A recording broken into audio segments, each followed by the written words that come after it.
first time? I knew it. I have to go through everything. So first of all, again, thank you for coming. Some safety stuff. Your first time? You're American. You should have come to the other 8. Safety issues and stuff. So if there's a fire, let's all hope not. There's a fire exit right there outside these 2 doors.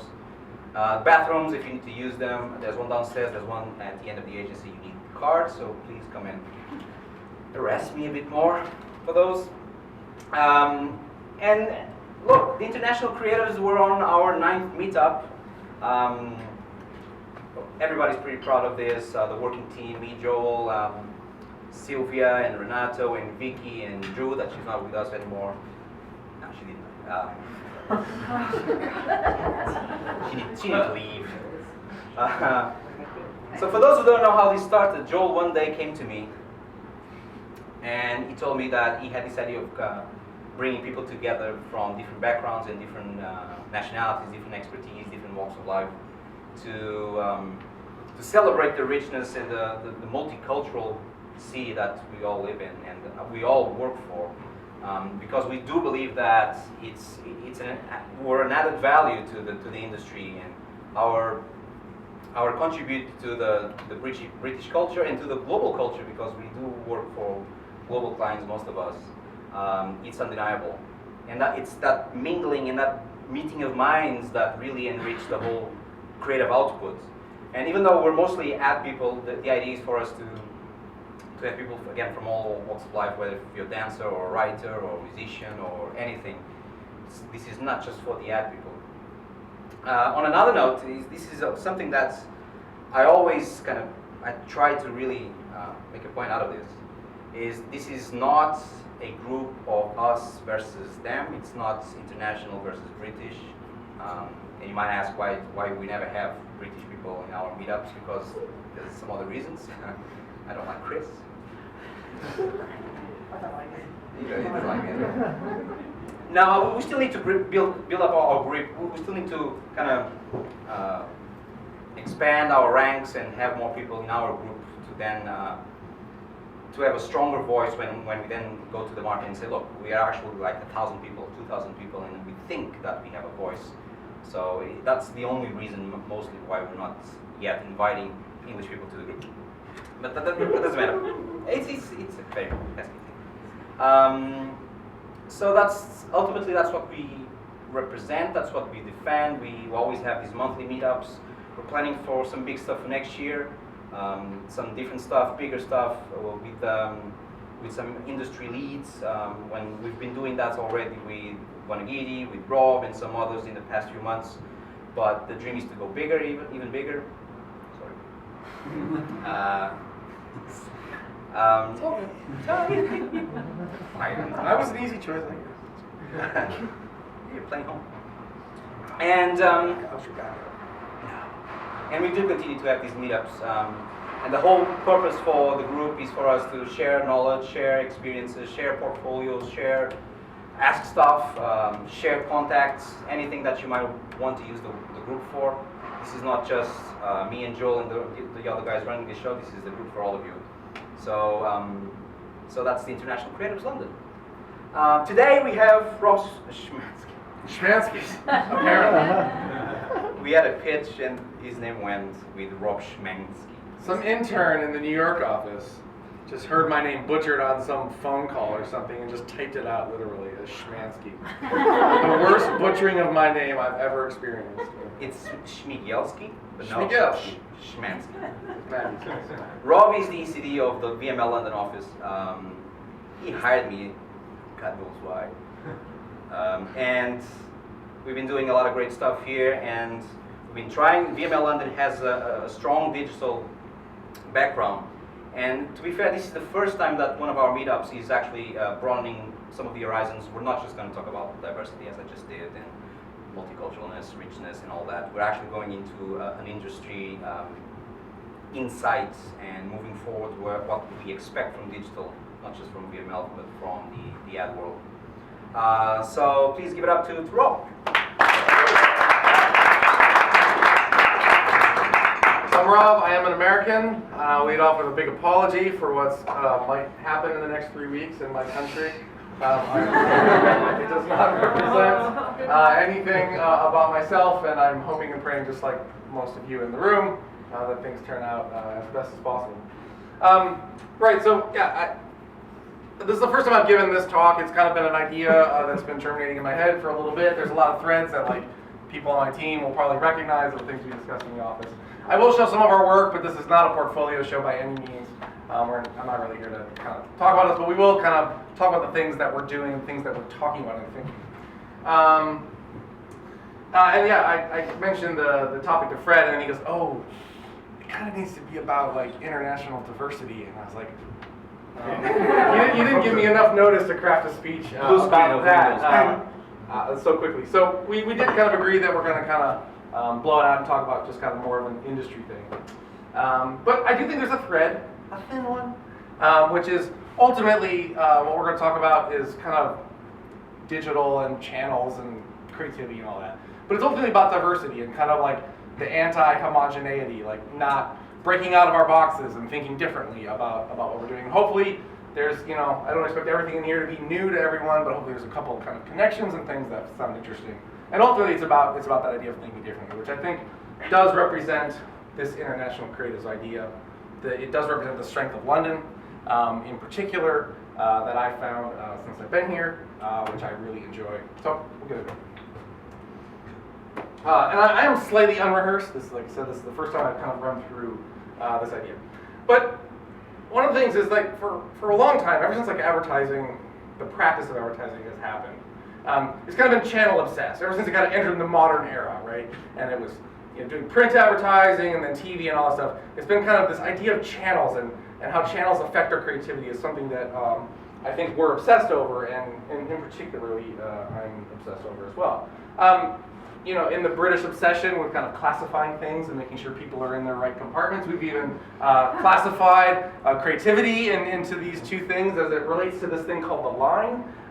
In America, this really doesn't exist, or at least it does, but I've never heard the term above the line, below the line until I got here, so I kind of equate it to kind of a British thing. But we have that. We have kind of fancy strategies about channels. This pay to own and earn thing, which was like a hot thing a couple years ago. I don't really know if it matters all that much anymore, but it appears a lot of people have put a lot of energy into fancy Venn diagrams that try to explain it. Things just get ridiculously complicated from that point on. I don't really know what these are supposed to do. And then this, whatever the hell this is, what I find particularly fascinating about this is that someone made this in order to be helpful to someone else, like to a client or something. Oh, let me organize it for you, and it'll suddenly make sense. It's yeah. Anyway. So what are these things? What are these things we call channels, right? They're a series of tubes. They're, to use the kind of meme from back in the day, they're ultimately the vehicles of our messages, and like the things that we create kind of ride along in these channels, right? They connect our ideas to the people that need to see them, and hopefully we get their eyes and their minds and their hearts along the way. I mean, that's ultimately what we're trying to do. But these channels, historically, they're kind of a product of what I would call corporate infrastructure. Like corporations created these channels, whether they're TV networks, broadcast networks, print networks, all these things. They created these formats, and those are the formats that we're allowed to kind of get messages in front of people. And I found that really interesting. That ultimately informs the creative, right? The creative ends up being this box, or our creative ideas go inside these boxes that are informed by these frameworks, that are informed by these channels. It's really kind of weird and interesting in that way, right? TV enters every home in the modern world. Programming starts to run on the hour, and they decide, we'll put little things. The attention span lasts for so long, we'll put little messages in there to make things more profitable, and all of a sudden this little 30-second, 60-second TV format is formed. And that kind of goes the same for all kinds of other major channels, press, outdoor, radio, that kind of thing. And ultimately, this is somewhat reductivist, I imagine, but our art and copy goes here. We kind of like these little boxes, and we put our ideas as best we can. Ultimately, we're trying to connect with people, but we have these boxes. And by no means am I kind of rebelling against those constraints. I actually think I believe in the restrictions that that creativity needs. Creativity needs a box in order to come up with big ideas. But that box is getting really weird. The box isn't so formulaic anymore, and that's ultimately what we're going to talk about. So the question, is, has digital really kind of changed any of this? I feel like, I don't know, maybe it was 5 years ago, digital was still kind of a thing over here, and it had a thing. I lost that thread a little bit, but Nope. I'm going to get into, in some ways I think digital has changed everything, but in some ways it's kind of conformed to a lot of the same old rules. And there's kind of ugly history of creativity in digital. Anyone who's worked in kind of a digital agency for a long time, which I've worked my entire career in design and digital agencies. We've always been below the line. I've always been adapting other people's big creative ideas into banner ads and all this awful shit. And ultimately, is this kind of, we used to call it the match luggage approach to creative. Most of the time, early on, we were creating these match luggage, that kind of thing, just kind of putting them out into tweets, banners, posts, whatever. And I don't know how many times, our campaigns have kind of been ideated in these silos. I mean, we still see it today, right? We still see clients will have entire departments that are the digital department. And there'll be someone who says, okay, they hire their own agency, and they say, we're going to take a creative idea, now you guys have to activate it in social media, whatever the hell that means, right? So we have all these kind of still, even though we're getting better at the whole integrated thing and whatnot, we're still working in silos, and we're just kind of recovering from that, I think. So things are changing, right? This is, last couple of years for sure, I think the idea of integrated, omni-channel, much more collaboration between agencies, much more, I think, ideation happening at earlier stages so that the digital partners to inside a client's agency mixes, it's getting better, speaking from the digital side. But I wouldn't award us the word integrated quite yet. I think we're still way too early to kind of pat ourselves on the back and call us fully integrated. It's actually, I think the media environment has really exploded. And I think there's a lot of chaos and a lot of land grabbing and a lot of confusion happening. Who does what? Who's best at what? Used to be digital agencies were the digital experts, but that's actually only partially true because something like what we're experiencing is a lot of what I call the low-hanging fruit of digital has actually gone back into the kind of big brand agencies, the above-the-line agencies, so things like banners. Agency like us, we used to do tons of banners. We don't do banners anymore very much, right? The agency, the low-hanging fruit is kind of, they built up capability to handle that stuff. I think the next thing that's going to happen is social posting and community management. We kind of do a lot of that. That's probably the next thing to go. And so we're always kind of fighting for, where are we in that thing? But it's all this explosion of media and explosion of options that's really led to this. I think we're still kind of existing in that chaos. And this idea has led directly to some new thinking about how we think about our creativity as it relates to media. And one of those, to state it plainly, is this idea that there is no social media anymore. And when we first started kind of saying this around the office, it would often get a laugh. And that, not unlike the moment in The Matrix, if anyone has seen it, where Neo is told there is no spoon, and he kind of laughs and then he realizes he's slowly learning that there actually is no spoon. It's a mirage. And I actually equate social media to that. The idea that social media could be talked about in this aggregate way, that I could say social media, and that encompasses the incredible intense variety of things that happen on these digital platforms where people are interacting are in any way similar. They have any relation to each other. So this idea that it would in any way be a productive task to ideate, plan, strategize, execute communications for digital as a social media in the aggregate is completely just ridiculous, right? So this idea that Facebook is as different from Twitter as radio is from TV, right? In traditional creative, you'd be really easy to understand the difference between radio creative and TV creative. They almost have very little difference in how they execute. I would say the same thing exists for how you engage people and communicate things in Facebook and Twitter. And similarly, even new upstarts, the kind of new growing channels that are the new darlings, right? They have nothing to do with each other. Even though now Instagram's kind of trying to kill Snapchat in a way, but they're still very different cultures. They're very different audiences, very different expectations that happen in these channels. So like each one of these channels, they have their own kind of content, they have their own kind of formats, right? Their own rules. And that leads to a certain kind of behaviors, the way Twitter leads to people bantering and reporting on the news in real time in a way that other platforms don't do that, right? That leads to certain kinds of audiences gravitating towards that. I personally don't like the chaos of Twitter. I've never been able to fully adopt it as a platform. That's okay. I don't have to be an expert or a first-hand experience in every platform. It's just kind of the natural way of things. That leads to community. People are super passionate about those things. They connect to each other, and that kind of grows each other. That leads to expectations, and ultimately, that influences how the platforms evolve. And that evolution is like really, really key. Facebook is not the same thing it was when it first launched, right? And we have to constantly adapt to what these things are doing. Even the fact that like something like Instagram is slowly taking and kind of trying to usurp some features of Snapchat is really, really important.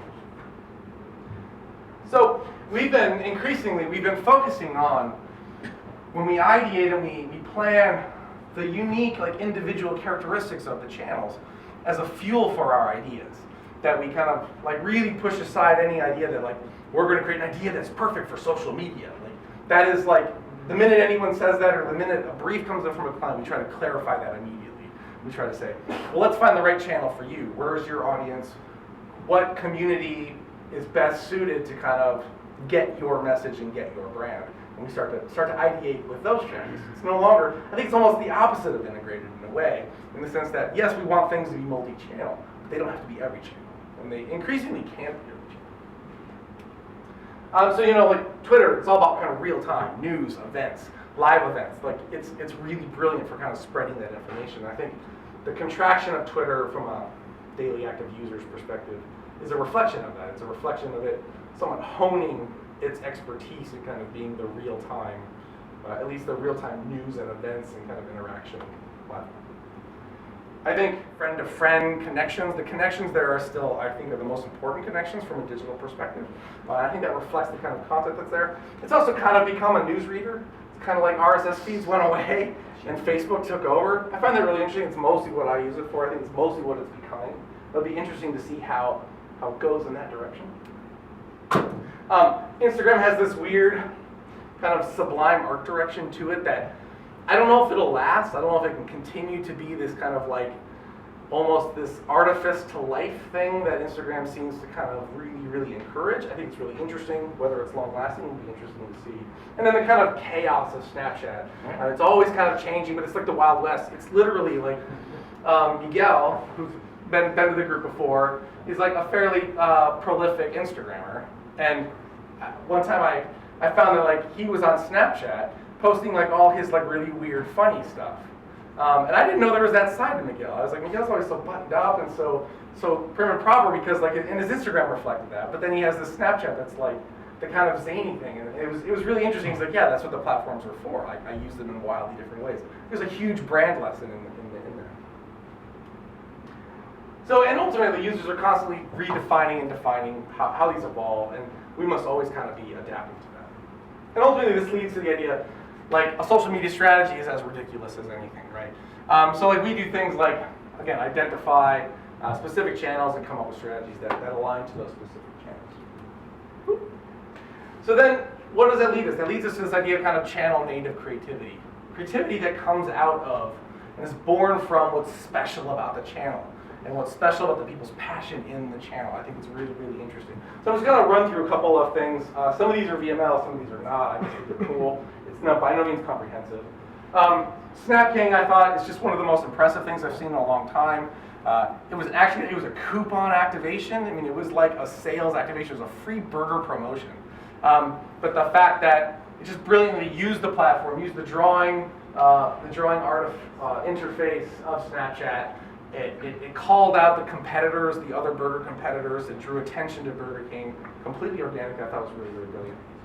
Really good use of it.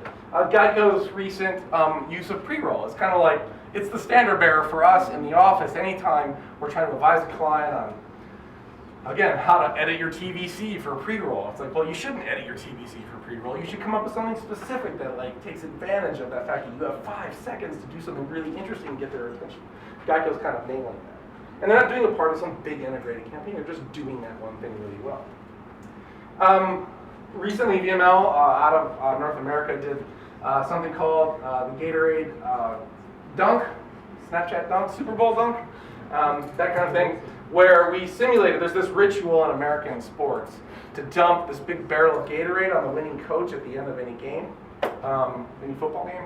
And so instantly it just kind of felt like the perfect match with the Facebook Lens or the Snapchat Lens functionality to allow anyone, when they open their mouth, the Gatorade, the vat of Gatorade gets dumped over their head. And it just blew up on Super Bowl day. 165 million views, 8 million user-generated creations, which is like just incredibly high for that kind of thing. In fact, it's been touted as the most viewed ad of the Super Bowl without ever airing on TV. And it just answers the question, because one of the things when we talk about this that comes up is, well, that kind of channel-specific creativity can never achieve the scale that we're looking for as a brand, right? Brands want big integrated campaigns, and they think that kind of scale can only come from that kind of super saturated integration across all things. When actually, like, a huge amount of scale, when you match an idea with the platform and with the audience, that scale can be achieved really well. Another lesson I find really interesting about kind of channel native stuff is Wendy's. So again, this is out of the North American office of VML, but it aligns with the things that we're thinking about, which is they took over the Instagram account, and we're kind of, you can see, doing some kind of classic burger porn stuff. Looks like some stuff is fairly kind of snapshot-esque out of a phone, but it's pretty uninspired. They're just burger shots, and thinking that, and their growth was like way tracking underneath all the other major kind of burger chains. They were not performing very well.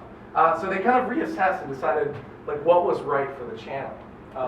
They ended up completely re-art directing the entire approach and working with an Instagram influencer photographer as a partner to help completely re-art direct the approach that they were taking to Instagram. It instantly felt more right for Instagram, the kinds of things that people want to see there. And instantly, without any media spend, it doubled the growth of the channel. So all of a sudden, it was attracting people in the channel in that way because it was giving them what they wanted. So, it was this idea that one of the lines that we've used when we talk about this is that it was the realization that Instagram is not just an image-heavy version of Facebook. It's its own animal entirely. It has its own identity. And increasingly, this idea that, like, I think what we're experiencing is that our ideas are free to live as really powerful single-channel entities. And we're trying to kind of sell that to clients more and more, that it doesn't have to be this big kind of gnarly integrated thing. And that these things are now starting to influence up the chain. So this is only one of many things that the Wendy's team did, but now they went into a bid and became agency of record of Wendy's in North America. And they've then taken this re-art direction up to the TVC and up to the main brand work. So now they're redoing all the main brand work, and I believe this work was some of the foundational work that influenced on up the chain. This might be an American one. Reynolds Wrap, I think, is mostly an American product. It's like aluminum foil or aluminium foil and cling wrap, cling film, that kind of thing. And this is just a really small thing, but I think they've just done it brilliantly, and they've really stuck to their guns. This is their Instagram channel, which is an impeccably art-directed series of recipes that is a single united photograph that goes on forever. I discovered this, that's only like 8 screenshots. It doesn't end. I discovered this like 3, 4, 6 months ago, and even then it was incredibly intense and long. And now I went back and I was like, oh, surely they're still not doing it. And I went back and they're still fucking doing it. I can't believe it. And some of them are videos, some of them are recipes. It's just really, really cool. I don't know whether it's helping Reynolds Wrap in any way, but I think it's a really good idea for kind of channel native creativity. And then lastly, another Wendy's example. They were one of the first adopters of the Facebook Canvas format, which was now touted by Facebook as like the future of kind of engaging people in their platform by not forcing them to go somewhere else and load a web page. It was kind of a natively loaded in-web experience so that you could almost get a mini website inside Facebook. And they did one of the first ones, but they didn't just do something where they put a bunch of their TVC and put a bunch of their funny content they were already producing into it. They created something where you can go and kind of simulate all the layers of a burger as you scroll down this kind of very long vertical scrolling thing and kind of hopefully get hungry. It was like immediately they just we're just keyed into what's special about this format, and let's make the most out of that format. I always find that really inspiring. Okay, so even amongst all that, digital still, like, is still incredibly constrained in a lot of ways, and we're still told to put your art and copy in those boxes, right? And even when we get kind of really fancy new ad formats that supposedly the engagement goes through the roof, which I don't think it really does, it's still, that format is still incredibly formulaic. You have a couple options. It's almost a CMS system inside Facebook. You can put a couple of videos. And, you can do some interesting things, I think, if you get Facebook to let you. But it's still a pretty tight little box that is interesting, right? So anyway, so we've been doing this whole kind of like art and copy thing for a while, and it's effective, right? It really works. You put together a really great message and really great art direction and really great imagery and videos, and you can move people. You can bring people to tears, you can make them laugh. It's amazing, but it's not the entire story. And I think we're on the verge of something really interesting. Something totally new. And that thing is partially a result of the Internet of Things. So everyone's kind of familiar with the Internet of Things, have probably heard the term a little bit. Basically, it boils down to the idea that a lot of the objects in your life, a lot of the objects that surround you, are about to become smart. They're about to become connected. They're about to become as smart as your smartphone, right? And as connected as your smartphone. And that, I think, it's not only going to kind of revolutionize what I'd call the product landscape. Obviously, things like washing machines and things are going to get fancier, I guess, and more expensive in a certain way. But it's ultimately going to transform the media landscape. What we consider media and channels is going to change, I think, as a result of all these things around us becoming really smart and really connected. So if you can imagine, our phones are like really brilliant machines, right? They're like supercomputers in our pocket. And if you can imagine, what was that? I don't know, 2007? iPhone? Yeah, 2007, right? So 8, 9 years ago, yes. I mean, everything's changed. Our entire like modern experience has been kind of turned upside down and revolutionized and kind of centered around this device. I'm not going to decry that. I think it's amazing. I think it's really, really special. That's just one device. One supercomputer device in your pocket has done that. Imagine when your entire home, your entire life, every room you walk in is basically a computer, right? What happens when there are sensors in all four corners of the room and there's a computer driving that and it's connected and it's talking to itself? That's going to be an intense situation. So right now, it's still early days, right? Like, we hear about the Internet of Things. It's, oh yeah, it's a clever coffee machine that will order you coffee beans when it's low. Okay. I can apparently start and stop and monitor my washing machine from my phone. Okay, that's pretty interesting, I guess. The Nest, obviously, is a really, really nice thing. You can, control the thermostat of your home from your phone. You can warm it up as you're on your way home. It can auto warm itself when it knows that you're certainly close. It's just the start of things. And then a lot of people kind of laugh about the Amazon button. I think the Amazon button is brilliant. I don't yet use it. I probably should. I should put it next to my cat litter. And be able to kind of like order my cat litter whenever I run out. But that's just the start. I think it's a really brilliant way of kind of making things feel on demand without having to make massive objects really smart. This kind of like additive way of making things smart. And then this partner between Amazon, DHL, and Audi, which allows DHL to get a one-time code to open your boot and put packages in your car to get a delivery. Which everyone who lives in London knows getting a fucking delivery is fucking hard. So that's really, really cool. And I mean, that's just the start of like all these integrations between things, right? Okay, it's a lot of product-y things. But how's it gonna affect me? How's it gonna affect what we do? And despite our daily practice, we think we do a kind of communications, right? But I don't think our jobs are defined by our ability to kind of craft communications and win the hearts and minds of people. It's part of it. But ultimately, big moment. We want to create connections. That is our job. Our job is to meaningfully connect people to brands in a way that's matters, right? Meaningful is the key operative word there. And I think sometimes this might be a communications task. But sometimes it might be the invention of a whole new service or a whole new experience. And only now, at this moment and moving forward, do I think creatives have the power to think like that, have the power to think a little bit beyond how do we persuade someone to believe that X brand is the best at X, and into how do we make brand better by by making something better. And I think the power of the creativity and the creative minds who work for the agencies and thus work for those brands have the power to do that in a way because of all this technology. So I think creativity is somewhat unbounded suddenly, able to invent entirely new channels in which to meaningfully connect brands with people. Sometimes it's like the kind of what I would call wild hacking of platforms. So the smart buoy is something that will alert lifeguards whenever a shark enters near the buoy, and it uses Twitter and the communication networks to do that.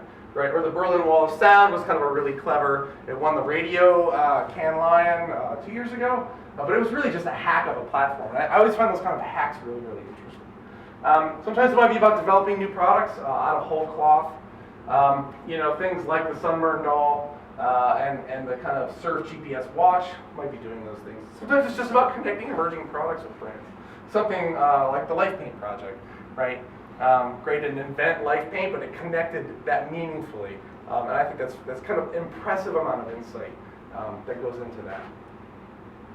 So ultimately, whether it's like a Sunburn doll or an LCD backed truck or lorry, it's increasingly vital to what we do for brands to be thinking in that kind of unbounded, unchanneled way. It's something that kind of is a lot about what we think about here. We're always looking about how do we add value and service. And brands need to do more and say less. The consumers are saying that. And consumers are kind of tired of all the talk and increasingly respond to brands that are active and doing things and kind of creating stuff that represents what they're all about. And I think we have this ability to kind of participate in that. And one of the things you might say, okay, like I can't create products. I'm not a master of an Arduino, and I'm not building robotics in my garage and whatnot. And I think one of the ways we're going to see is that we're going to see 3D printing begin to kind of be a tool that we'll have at our disposal. 3D printing is already being able to print circuit boards and electronics. It's only a matter of time before the interns you guys hire soon are the ones who are coding your prototypes and using 3D printed circuit boards to prototype a new service, probably the next Sunburn doll or whatever it might be. On top of that, a lot of things are going to start to disappear. So like the browser. Why do we have this like Chrome device that holds websites in it? And then we have all these like weird constraints about how websites perform because of the browser. What happens when the browser disappears? What happens when we decide that we can host a connected screen or a connected service in almost any surface? Like the browser begins to disappear. And everyone's kind of been talking about the phone is going to disappear. It's getting thinner and thinner and thinner, and it's shrinking. And eventually, what's that? It's getting bigger. Well, that's true. That is true. That's a momentary thing, I think. But it's getting thinner, it's getting lighter, and all reports are kind of predicting that it will begin to disappear. And I ran across a video, I think it was maybe a year ago, where someone, he couldn't say because it was all like top secret, but he was saying that like the Oculus and the fact that there's this big headset now for VR augmented viewing is like this big ungainly thing. He says like within 5 years, it will be seamless on your face. Like it'll be your glasses, right? Your glasses will be an augmented interface that you'll be able to interact with. Right, so the phone is beginning to disappear. We have things like Microsoft HoloLens. All these things feel very futuristic, but they're going to feel very real pretty soon. We have experiments, and even like the Amazon Echo. So you're starting to see, a lot of people are starting to really kind of adopt, this is making its way into a lot of homes, and these aren't just like tech heads, these are kind of like people really interested in those things. All these channels are kind of being invented. Which leads us to this idea of chatbots, and what are chatbots, what is AI, what does it all amount to? And it's pretty cool. This is an app called Lark. Lots of things are doing this now, it's actually not that new anymore. First time you use Lark, you go, oh, that's pretty cool. Like I didn't have to fill out a survey, it just asked me a bunch of questions and I told it. And then when you bring it, it's like a weight loss, how are you sleeping, how are you exercising kind of tool. But it's really friendly and easy to use. But now we're seeing like really a ticket from Facebook Messenger chatbot. Right? So suddenly, we were even talking, because we're talking to an airline right now, and we're going to go in and tell the airline, your website's becoming less important. Your website's going to become a less frequent place where people buy their plane tickets. Why would I go to a really awful website? Or, well, they're actually pretty good nowadays. And I can actually have a conversation with the bot, which actually feels really, really natural, and almost buy the ticket right from the bot. I think this is it's called conversational UI or chatbot, but this idea that like it's preparing for a world in which our interface, we won't have it, because as the phone disappears, whereas all these objects become connected, they're not all going to have keyboards on them. I'm not going to be able to interact with them in a way where I type or message them. We're probably going to have conversations with them. And so it'll be really interesting, right? I don't use Siri right now because it feels really awkward to be on the street and be like, and I kind of wish I could. Like, I don't want to type this text to my wife right now. I wish I could just say it in 2 seconds and like, but it still doesn't work that well, but it's getting there. But I've used a lot of chatbots and they're really, really amazing. And I think it's the leading edge to when we have to interact with things that don't have keyboards, don't have input devices. So this idea, like when physical spaces become connected, that's the other thing. It's not just objects, it's not just coffee machines. It's the room you're in. I don't think it's only a matter of time before buildings are built in incredibly connected ways, where the whole building is basically a supercomputer with tons of sensors that's interacting. So what happens when media becomes a dimensional experience? Like, do we have boxes that creativity can go in once that happens? Like, what is that thing that we're going to be seeing? What is that message we're going to be doing? And is it going to have like standards, or is it going to be kind of this Wild West? Not quite sure. One of the things that's kind of holding this up, in my opinion, is that like, well, lots of things are getting smart. A lot of those smart things don't talk to each other. So Facebook knows a ton about me. My bank knows a ton about me. Apparently, my phone knows everywhere I've ever walked. And YouTube knows a ton about me. But none of those things talk to each other, right? Facebook and YouTube don't even talk to each other. So like, it's not, the content on my Facebook should undoubtedly be influenced by the things I'm watching on YouTube, and vice versa, and they're not. And the most interesting one is banking. We did some work, it was kind of like early brand level work for a bank, an all-startup bank that was gonna kind of revolutionize banking. They're still working on it. But one of the things we kind of got into was like, what happens when your banking data, your financial data, is as predictive and interesting to you as the things Facebook is collecting about you, or the things Google is collecting about you. Right now, Google tries to predict what you're interested in based on what you're searching. But I would argue what you're buying says way more about you than what you're searching. What you're searching is just like, I could be doing research. We were just talking about how we do research on YouTube, and all of a sudden, all of us are suffering of having lots of makeup videos in our YouTube recommendations right now because we're working on makeup projects. It's like, enough with the makeup, I'm only researching it, you know? But the things I buy say a whole lot more about me than that. So like, but that was like, the minute we kind of said that, we said, what if your financial data like gave recommendations of like where to eat? Or things your friends are doing, right? And everyone, whoa, those are my finances. Like, no one gets to see that stuff. But then we started uncovering the really interesting things. Could your bank tell you how much money you're spending on romance? Which is what this video is trying to say. Or even the character in here is trying to find a restaurant they once ate at a year ago. Why wouldn't you search your bank details? Could you search your bank details right now and find a restaurant that you ate at a year ago? Fuck no, that's terrible. Right? But there's no reason you couldn't do that. So there's really interesting things. And then it all kind of comes together when they start talking to each other, right? So when the APIs get a little bit more standardized and they start talking to each other, we're going to be in charge of coming up with ideas that use those data streams, in really kind of clever combined ways. So lastly, I'll end with this video. I don't know how many have seen it. It's really, really funny and frightening and kind of fascinating about the end point of some of what I'm talking about might amount to. Now, I think it's up to all of us in the room to make sure that it becomes a more friendly version of this. But soon, there's not going to be a surface or even an airborne space in front of you that won't have some sort of augmented interface, message, channel, that kind of thing.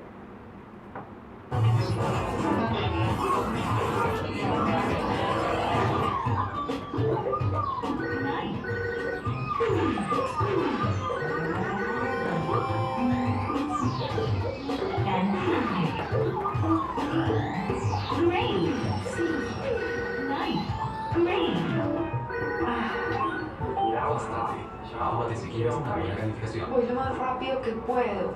¿Has pensado en correr? Es tan beneficente. Seguro que no hay más trabajos disponibles. Estudio para ser profesora y estoy haciendo mercados. Y además puedes quedarte con los puntos de fidelización. Eres una multiafortunada. Tienes que confiar en la aplicación. ¿Te sientes inspirada? Gracias. Chao.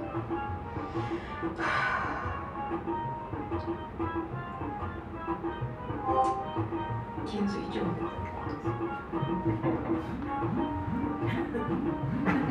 No, eso no es lo que quiero decir. ¿Para dónde voy? No. Puedo volver a empezar.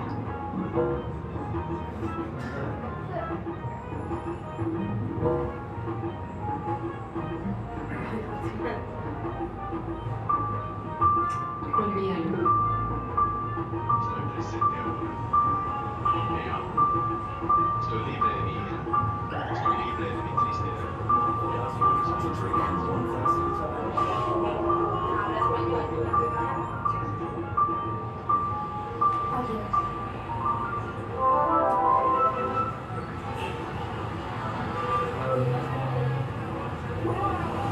The arrows of where to walk in the city, we definitely need those.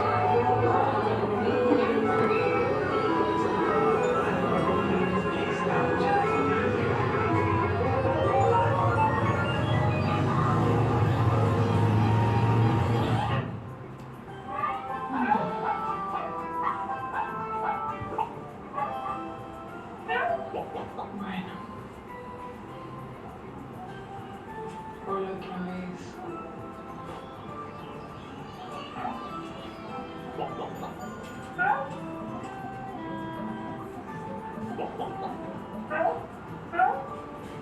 Ay, no, cállate.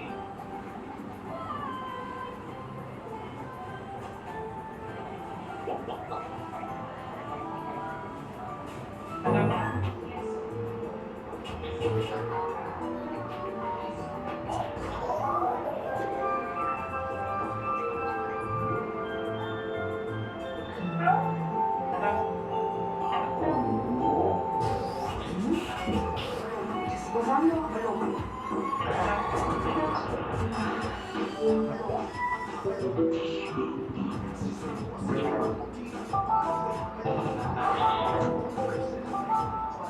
Buen día, Emilio.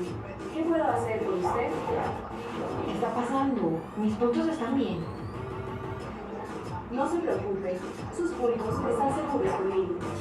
¿Le puedo ayudar en algo más, Emilio? Yo no soy Emilio, yo soy Juliana Restrepo. Por favor, espere. Hola, Juliana Restrepo. Me alegra verte. ¿Qué puedo hacer por ti? Mis puntos están bien. ¿Qué está pasando? Tranquila, todo está bien. Parece que alguien está intentando vulnerar su cuenta. Por favor, espere, reinicio su dispositivo.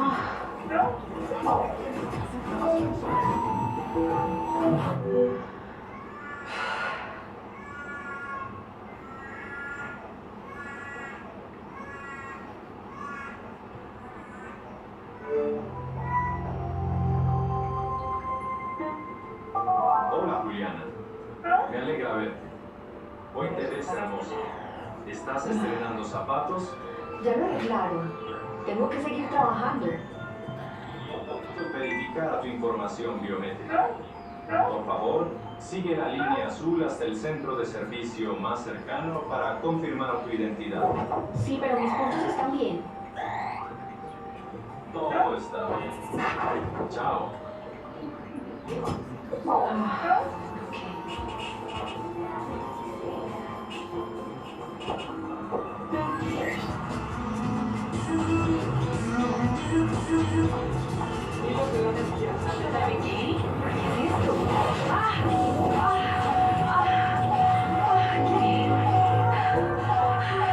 ¿Qué está pasando? No, mis puntos.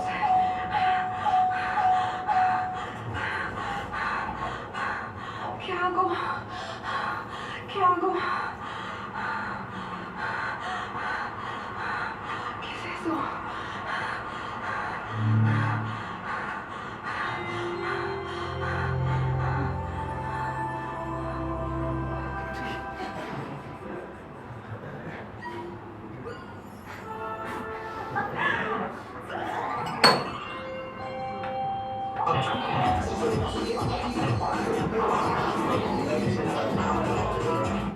I don't know what channel planning will look like in that world. Anyway, thanks. Any questions or comments or whatever?